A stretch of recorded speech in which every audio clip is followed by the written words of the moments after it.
Alrighty, we are going live real quick, like for Mike's meeting at 2 o'clock.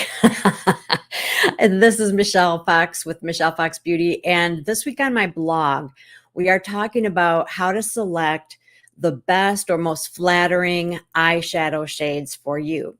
And I'm going to be referring to the color wheel and showing you how once you identify where your eye color is on the color wheel, you can easily figure out the complementary shades for eyeshadow colors just by looking straight across the color wheel. It is pretty cool, if I do say so myself. But I do want to kind of give you a couple of examples to get your imagination going.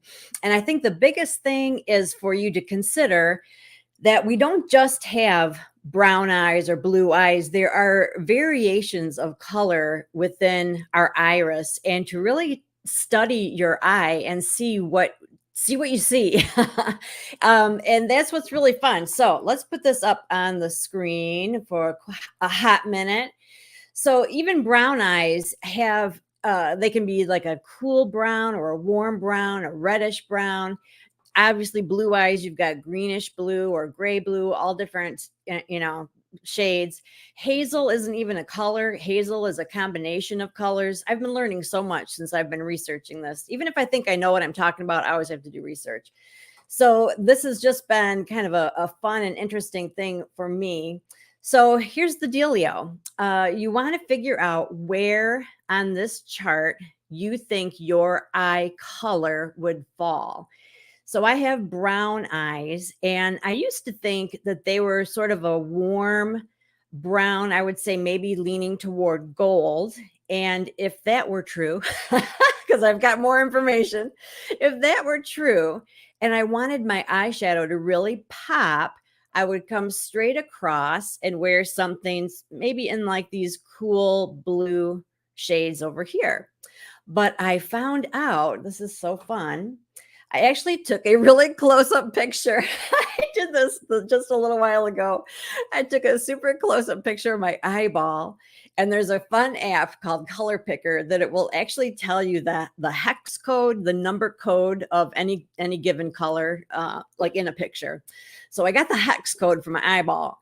And my hex code told me that I actually fall right into this area on the spectrum. So it's really not so much in the orangey yellows, but it's more toward a true red, which I found interesting. So back to the drawing board, so I'm probably more in here, which would mean that the most ideal, so to speak, colors would be sort of an aqua-ish color.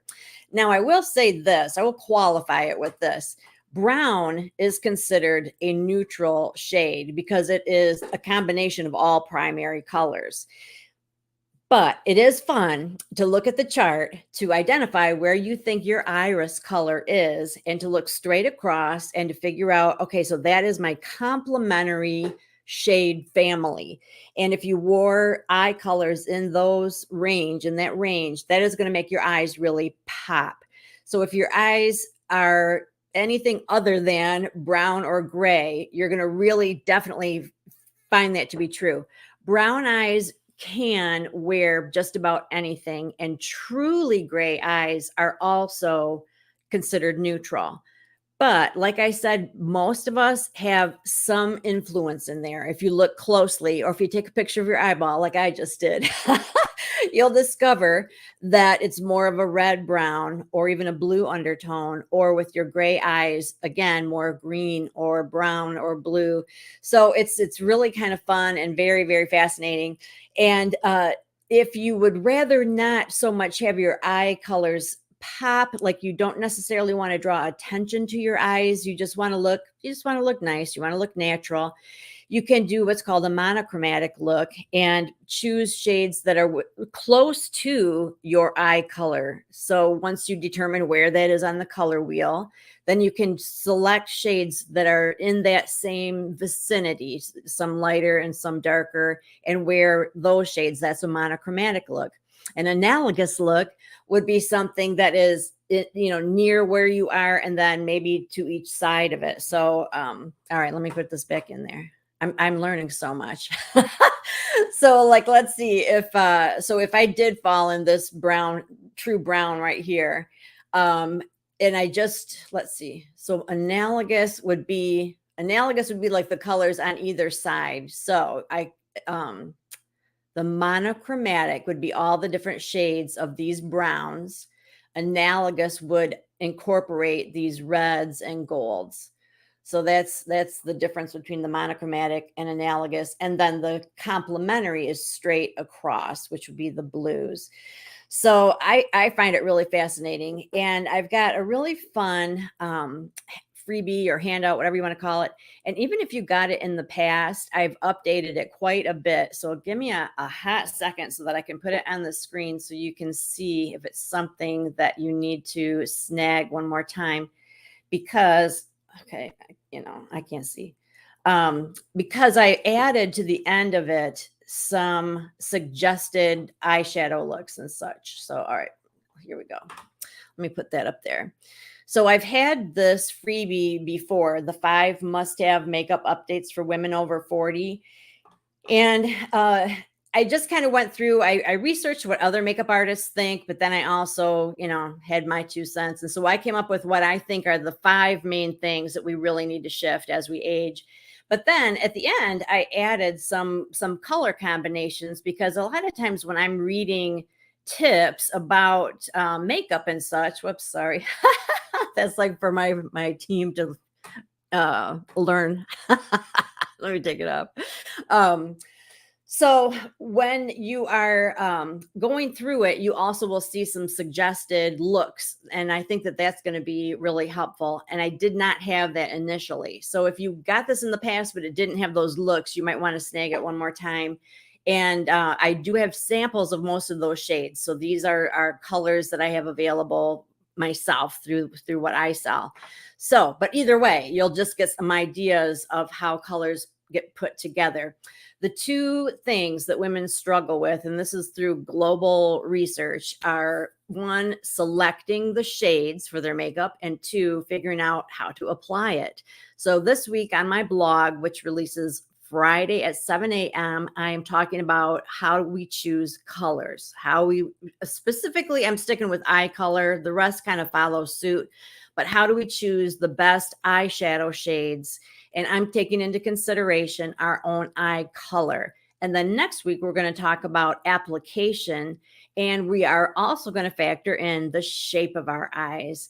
And that's a big one because it does get a little more complicated. But I'll tell you, it makes a big, big difference when you understand the shape of your eye. First of all, we don't always know what our eye shape is. So that is helpful to figure that out. And then to understand how the light and the dark colors basically adjust the way that our eye looks to everybody else. And we can take away the things that we're not super crazy about and draw attention to the things that we want people to focus on. It's really an interesting concept. And I think once you get the theory, once you understand the hows and the whys, you can go wild with it and you'll enjoy it.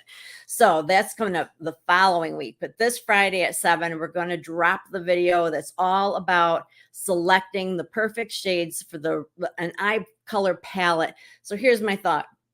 Whenever I get like a palette that's already put together, I know you know what I'm talking about. There's always the one shade that you love and you run out of that first. And then there's maybe a couple shades that you never ever use. And so when you're all out of shade number 1, you're like, okay, do I buy the whole palette again? So the more you can understand how to put your own palette together, the more control is in your hands. And because most makeup companies nowadays, even if they offer a complete palette, they also have the option of a refillable compact. I see that more and more and more. And if you're not sure if your favorite company does, look into it because it's not always front and center. Usually their limited edition palette is front and center, but typically they will have some kind of refillable compact. And the reason that I prefer that is because then I can hand choose what I want. And when I run out of a favorite, I can replace just that. I don't have to replace the whole shoot and match. So that is coming up this Friday. I'm super excited. I think you're going to really enjoy it. And that is it. And I've got time to spare. So like I said, Mike and I kind of fight for time on the internet. we both work from home and we both need streaming to do what we do. So it's kind of a hoot. So thanks a lot for your time and attention. Share this with a friend that you think might be interested, and be sure to watch on Friday. Thanks again. All right, now I got to shut this